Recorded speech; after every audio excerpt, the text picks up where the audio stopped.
चमोली जिले के सीमांत देवाल विकास खंड में समुद्र तल से 16,499 फीट की ऊंचाई पर स्थित प्रसिद्ध नंदा देवी राजजात मार्ग पर नंदा घुंघटी और त्रिशूली जैसे विशाल हिम शिखरों की छांव में स्थित है मनोरम रूपकुंड झील। लेकिन दोस्तों यहाँ पे मामला कुछ और है। यह झील अपनी सुंदरता के लिए नहीं बल्कि कुछ और कारण से ही प्रसिद्ध है, क्योंकि इस झील को कहा जाता है कंकालों का झील। बिल्कुल सही सुना आपने। इस झील के पीछे बहुत सारे ऐसे रहस्य हैं जो हमें सोचने पे मजबूर कर देता है कि आखिर ऐसा क्या हुआ था और क्यों हुआ था। तो आज की वीडियो में हम जानेंगे इस कंकाल झील के बारे में सब कुछ और इसके पीछे के रिसर्च और इसके रहस्य को भी। तो बने रहे वीडियो में शुरू से अंत तक।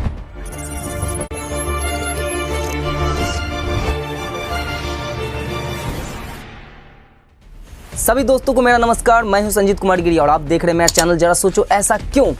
चैनल पर नए हैं सब्सक्राइब जरूर करें, नोटिफिकेशन बेल दबा लें। तो फिर बढ़ते हैं आज के वीडियो की तरफ। त्रिशूली शिखर की गोद में चिड़ा गली के दर्रे के नीचे 12 मीटर लंबी, 10 मीटर चौड़ी और 2 मीटर से अधिक गहरी हरे नीले रंग की अंडाकार आकृति वाली यह झील साल में करीब 6 माह बर्फ से ढकी रहती है। इसी झील से रूप गंगा की धारा भी फूटती है। झील की सबसे बड़ी खासियत यह है कि इसके चारों ओर पाए जाने वाले रहस्यमय प्राचीन नरकंकाल, अस्थियां, विभिन्न उपकरण, कपड़े, गहने, बर्तन, चप्पल आदि, इसलिए इसे रहस्यमयी झील का नाम भी दिया गया है, रूपकुंड द मिस्टीरियस लेक। कोई कहता है कि ये कंकाल किसी राजा की सेना के जवानों के हैं, तो कोई इसके तार सिकंदर के दौर से जोड़ता है, लेकिन सच अभी भी भविष्य के गर्भ में छिपा हुआ है। वैज्ञानिकों के नए शोध में यह बताया गया है कि नरकंकाल सिकंदर के जमाने से 250 साल पुराने हैं, क्योंकि सिकंदर से पूर्व भी ग्रीक देशों से लोग यहाँ आए थे।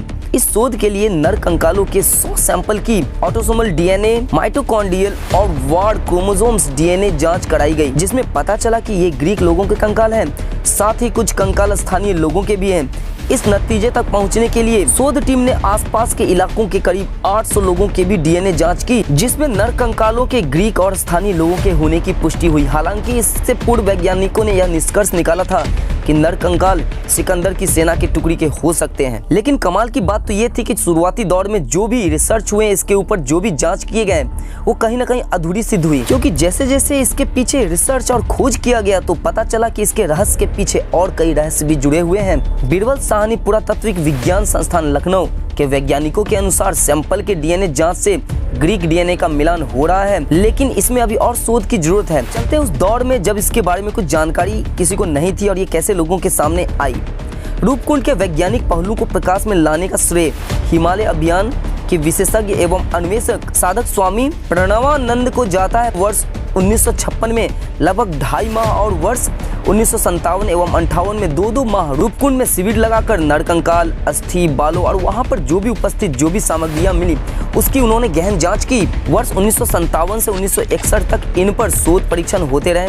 ये नरकंकाल, अस्थियां आदि 650 से 750 वर्ष पुराने पाए गए और अध्ययन के निष्कर्ष के रूप में रूपकुंड से प्राप्त अस्थियां आदि वस्तुओं को कन्नौज के राजा यशो धवल की यात्रा दल का माना जाने लगा, जिसमें राज परिवार के सदस्य के अलावा अनेक दास दासियां, कर्मचारी, कारोबारी आदि शामिल थे। रूपकुंड में नरकंकाल की खोज सबसे पहले वर्ष 1942 में नंदा देवी रिजर्व के गेम रेंजर हरिकृष्ण माधवाल ने की थी। माधवाल दुर्लभ पुष्पों की खोज में यहाँ आए थे। इसी दौरान अनजाने में ही वह झील के भीतर किसी चीज से टकरा गए।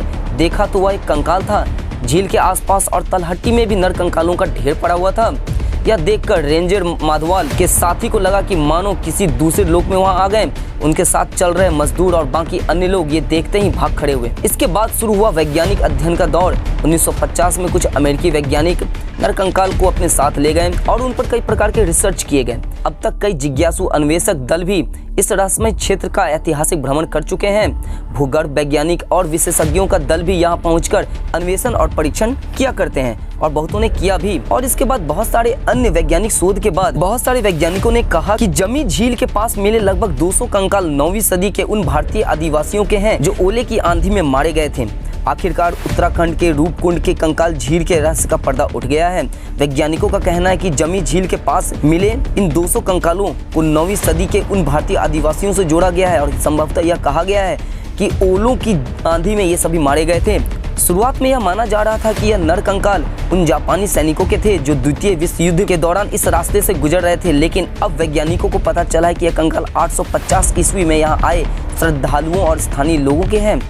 शोध से यह खुलासा हुआ है, यानी कि अभी के आधुनिक खोज से यह खुलासा हुआ है कि कंकाल मुख्य 2 वर्ग समूह के हैं।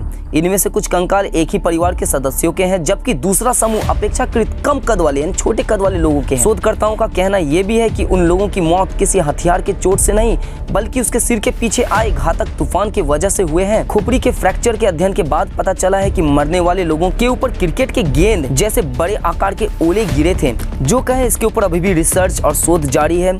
पूरी बात स्पष्ट होने में अभी समय लग सकता है, लेकिन पहले के मुकाबले अभी बहुत कुछ हमें जानकारी के लिए मिल चुकी है। कंकाल झील के नाम से मशहूर यह झील हिमालय पर लगभग 5029 मीटर की ऊंचाई पर स्थित है। हर साल जब यहाँ बर्फ पिघलती है तो कई 100 खोपड़ियाँ देखी जा सकती हैं। पहले कहा जाता था कि यह खोपड़ियाँ कश्मीर के जनरल जोरावर सिंह के हैं और उसके आदमियों के हैं, जो 1841 में तिब्बत के युद्ध से लौट रहे थे और खराब मौसम के जद में आके यहीं फंस के रह गए।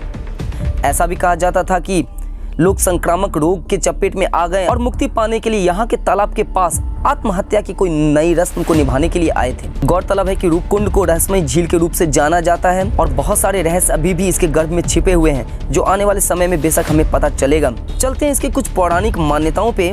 चमोली जिले में हर 12वें साल नौटी गांव से नंदा देवी राजजात का आयोजन होता है। यह यात्रा से संबंधित कथा के अनुसार अनुपम सुंदरी हिमालय हिमवंत की पुत्री देवी नंदा, जो पार्वती के नाम से भी जानी जाती है, जब शिव के साथ रोती बिलखती कैलाश जा रही थी विवाह के पश्चात, तब मार्ग में एक स्थान पर उन्हें प्यास लगी। नंदा के सूखे होठ देखकर शिवजी ने चारों तरफ नजर दौड़ाई, लेकिन वहां पानी का कोई भी स्रोत नहीं दिखा। तो अंततः उन्होंने अपने त्रिशूल को जमीन में गाड़ दिया, जिससे वहां एक धारा फूट पड़ी। नंदा जब प्यास बुझा रही थी तब उन्हें पानी में एक रूपवती स्त्री का प्रतिबिंब नजर आया, जो शिव के साथ एकाकार हो रहा था। नंदा को चौंकते हुए देखकर शिव ने उनके अंतर मन की बात समझी और उसे बताया कि यह तुम्हारा ही रूप है। तब से यह माना जाता है कि इस कुंड का नाम रूपकुंड पड़ गया। तब से ही यह कुंड रूपकुंड, शिव अर्धनारीश्वर और यहाँ के पर्वत त्रिशूल व नंदा घुंघटी कहलाए। जबकि यहाँ से निकलने वाली जलधारा का नाम नंदाकिनी पड़ा, मंदाकिनी नहीं नंदाकिनी पड़ा। रूपकुंड में 12 साल में एक बार होने वाली नंदा देवी राज जात यात्रा में भाग लेने के लिए श्रद्धालु दूर दूर से यहाँ आते हैं और इस दौरान देवी नंदा की पूजा की जाती है। आज की वीडियो में बस इतना ही। उम्मीद है वीडियो अच्छा लगा होगा। अगर सच में अच्छा लगा है तो लाइक जरूर करें, दोस्तों के साथ शेयर भी करें, कमेंट करें और बताएं कि कैसा वीडियो आपको और चाहिए। चैनल पर नए हैं सब्सक्राइब करके नोटिफिकेशन बेल जरूर दबाएं। तो फिर मिलते हैं अगले वीडियो में, तब तक अपना ख्याल रहें, स्वस्थ रहें, सुरक्षित रहें। जय हिंद।